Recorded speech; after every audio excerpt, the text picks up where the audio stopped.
Hello, fellow YouTubers, and today I'm going to be showing you Chapter 7 and Chapter 8 of my book.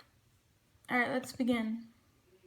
Chapter 7 The Noon Patrol finds Stripe. The Noon Patrol walked out of the camp. "Those wild cats better not mess with us," said Leopard Fang. "Well, we have to remember to fight only if we have to," said Dustclaw, remembering what Red Fur said. "I lead this patrol. I'm the oldest," meowed Dustclaw. "Before we cross the Thunder Path, we will mark the border of the Thunder Path," mewed Dustclaw. "Then we will check if the Wildcats claimed the Plains territory, and then we will mark the border of the Splash Clan River." "But what if the Wildcats challenge us to fight or mess with us?" asked Flameleaf. "If they challenge us, we ignore them, but if they lay a paw on any of us, we will attack them and kill if you have to," Dustclaw answered him. "Got that, Leopard Fang?" Dustclaw meowed. "Yes." Leopard Fang meowed, feeling annoyed. "We are at the Thunder Path," and Pelt meowed. "The cats marked the border, so if the Wildcats try to cross the Thunder Path, they will smell Color Clan scent." After they marked the border, Dustclaw and the others waited for the first car to pass. A car zoomed by, sending wind toward the cats. "Cross now,"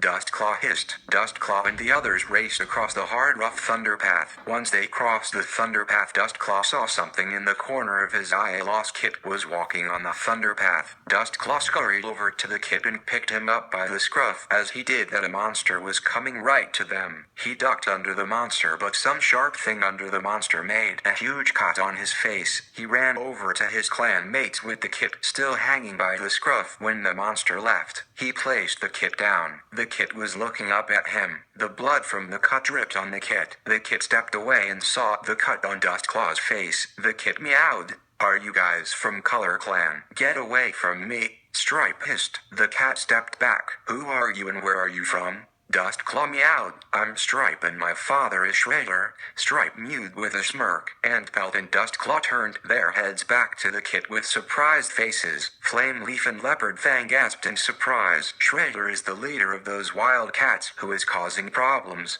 Dustclaw, though, we know where your father lives," meowed Dustclaw. The kit looked at him. "Kit, I have to take you home," meowed Dustclaw. "I want to hunt," the kit protested with angry. "You're too young to hunt," Dustclaw meowed. "This forest isn't safe for young kids like you," Flameleaf mewed. "There are badgers and other unfriendly animals that attack cats in this forest," Leopard Fang warned. "So I'm a wild cat. I can defend myself," Stripe squeaked. Dustclaw picked the kit up by the scruff. "Hey, let me go," the kit growled. "We are doing you a favor," Dustclaw meowed. "Anyways, you haven't said thank you to me for saving your life," Dustclaw meowed. "I'm not thanking the one who killed my mother," Stripe thought. Stripe didn't respond. The Noon Patrol started walking through the plain to search for any wild cat to give Stripe to. There was a rock near Stripe and Stripe tripped over the rock and fell. "Ow," Stripe mewed. "Are you okay?" Dustclaw asked the kit. "I'm fine,"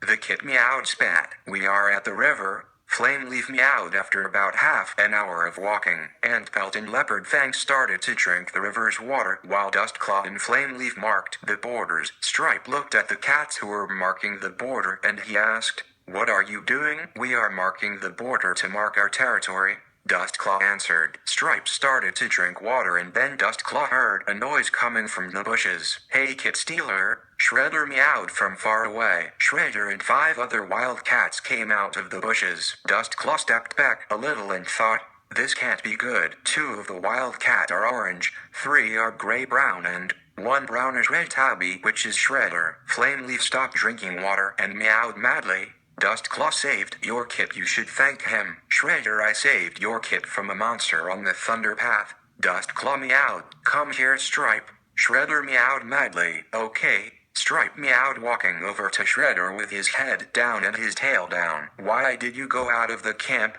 Shredder hissed. "I wanted to hunt," Stripe meowed hissed to his father. "Well, you're not old enough," Shredder snapped at Stripe. Chapter 8 The Noon Battle. "Thunderflame, take him to the camp," Shredder ordered. The orange cat nodded and picked up Stripe. Thunderflame walked away with Stripe in her jaws. Stripe looked at Dustclaw and smirked because he knew what was going to happen to the patrol. "Thank you for saving my kit," Shredder meowed. "I will not attack you," Shredder said with a wicked smile. "Thanks, Star Clan," Dustclaw thought. We will be leaving now. Meowed Dustclaw. As the noon patrol started walking away, the 6 wildcats started walking closer. Then they attacked Dustclaw's patrol. Shredder and his clan mates started shredding the noon patrol. Shredder pinned Dustclaw down and tried to bite his throat but failed. Dustclaw jumped back away from Shredder and yelled, "Hey, you said you weren't attacking us later." Then Dustclaw eyes widened and he remembered that Shredder was the cat that had a mother named Apple that died. "It was an accident, I didn't mean to do it,"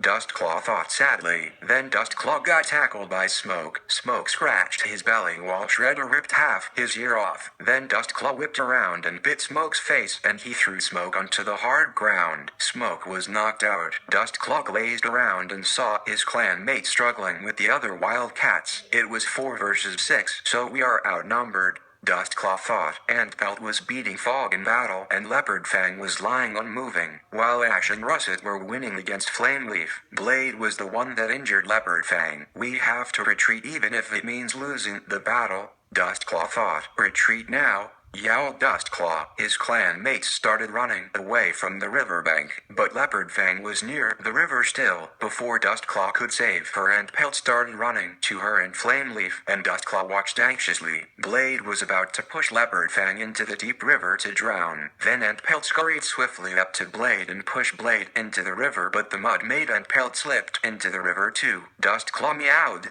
Flameleaf carried Leopard Fang back to the camp. Flameleaf started dragged Leopard Fang to the camp. Antpelt and Blade fought in the water. Dustclaw wanted to help his brother, but the other wildcats blocked his way. Blade pushed Antpelt head under the water to drown him. Antpelt started to struggle to get above the water to breath, and Dustclaw jumped over some of the wildcats and landed in the river. Dustclaw clawed Blade's cheek and belly. Blade backed away and Dustclaw grabbed his brother's scruff and pulled him to shore. Antpelt got up and so did Dustclaw, and they headed back to camp. Antpelt coughed up water as he ran. Dustclaw looked back and saw Blade swimming to the other side of the river with a mad face, and Shredder looked angry too. Once they got to the camp, Leopard Fang was on the ground in shock while Brightleaf treated her wounds. Flameleaf was barely touched in battle, Dustclaw thought. Brightleaf's apprentice walked over to Antpelt and put herbs on his wounds. Lionstar and Redfur walked onto the high rock and looked down at the battle-scared cats. Dustclaw,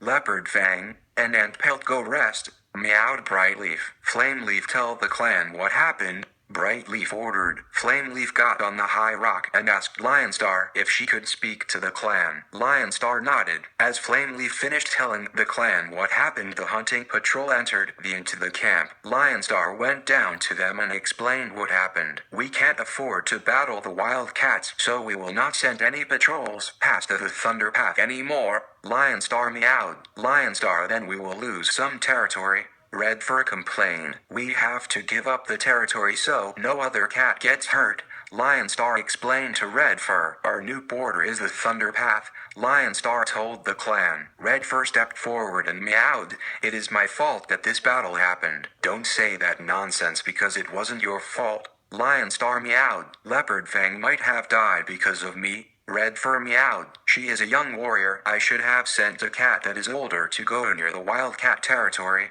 meowed Redfur, who felt guilty. "She will live," meowed Lionstar. "Look, the wildcats were the ones who decided to attack the patrol, so it is their fault," Lionstar meowed. Dustclaw walked to the clearing and looked up at the high rock. Dustclaw mewed. "It's my fault. I went to Shredder's territory to give him his lost kit that I saved from the Thunder Path. You did the right thing for saving Shredder's kit, but his kit may grow up to be our enemy in the future," Lionstar meowed. "I know, I just couldn't watch a kid die and do nothing," Dustclaw meowed. "You also did a good job for saving Leopard Fang," Lionstar meowed to Antpelt. "I will award you and Dustclaw for each saving someone, but I will give you the reward later in 3 moons. Dustclaw looked at his brother Antpelt with a smile. Dustclaw went over to Antpelt and meowed. "I wonder what the reward is. Do you have any clue to what it is?" Dustclaw asked. "I don't know," Antpelt meowed. "Well, I'm going to bed," Dustclaw meowed. "Hope you have a good night's rest," Antpelt meowed. "Thanks," Dustclaw purred. Dustclaw was tired, so he decided to go to bed, but Sandkit meowed. "Dad, your face is cut. I know I got hurt while trying to save the kit," Dustclaw explained. "Want to play moss ball?" Well, you don't have to because you're probably tired from battling and you probably need rest. Sandkit asked. Dustclaw said yes to Sandkit even though he was tired. While the other kits were sleeping, Dustclaw and Sandkit played moss ball. Little Kit hid and watched them play moss to see if they would decide to invite him to, but they never did. Little Kit decided to just go play with them. Hi Dad, can I play too? Little Kit purred with a worried face. Dustclaw stopped playing and Dustclaw's happy face turned into a blank face as he stared at Little Kit and meowed. Oh sorry, I was just about to go to bed. I'm tired and I need to rest. Little Kit said. Okay, I understand. Dustclaw laughed and walked over to the warrior's den with tears. Dustclaw always does this. Little Kit yowled with tears. Dustclaw is lying. I know that he doesn't want to play with me and he doesn't like me. Little Kit yowled with tears. Sandkit hugged Little Kit with tears. Don't cry, Little Kit, because then I will cry. Sandkit meowed. You don't need Dustclaw or Duststorm. You have me. Sandkit meowed, hugging Little Kit tighter. They're my parents. I need them. I want them. Little Kit sobbed. I know. Sandkit meowed. I will play with you. Sandkit meowed. Okay. Little Kit meowed with sadness in his mew. Little Kit didn't play for that long because he wanted his dad to play with him too. Meanwhile, Dustclaw lay on moss thinking about Little Kit and thought, I should have played with Little Kit, but if I did then Duststorm might have found out and she would kill Little Kit. Dustclaw felt sorry for Little Kit. Alright, that's the end of my chapter. Goodbye, fellow YouTubers.